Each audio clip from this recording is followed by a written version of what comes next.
So, in summary, what would you say has been some of the impact of people's lives that you've seen from the lead pastor chair as you look at the community or leading 1,500 people here at New Life? Yeah, I think my story is very similar to what others have experienced. And I think this is what I've heard, and this is what I found to be true as well. EHS, first of all, presents a robust theology. So it's not just wishy, this is like robust biblical theology that's taking place. And you worked really hard to present a framing of theology. So when they read the book, when they go through the course, they're getting significant theology, which is important for their formation. Now, beyond the theology, though, they're getting very formative practices. And so how has it changed my life? It's changed my life significantly. For example, EHS has forced me, and this is what I hear countless times, to have now a theology of like emotions, you know? Very few, not many people have a theology of emotions.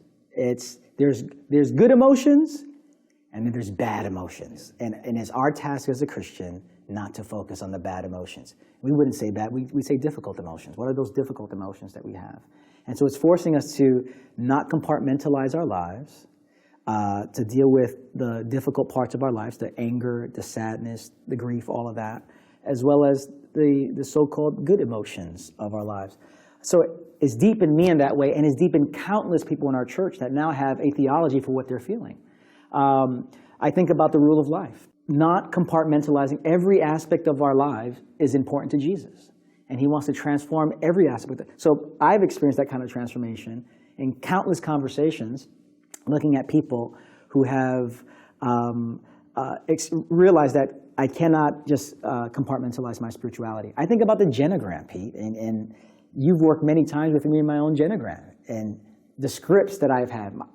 I've been shaped by my family in ways that are beautiful, and shaped by my family in ways that are not so beautiful. And being aware of that, and people saying, I didn't realize the impact that the past had on my present and ultimately the future. So I think my story, and this is one of the reasons why I came to New Life years ago, was because you were articulating a theology, and the course was focusing on things that were really important for my spiritual development. And I think that's what many people are saying in our church and around the world.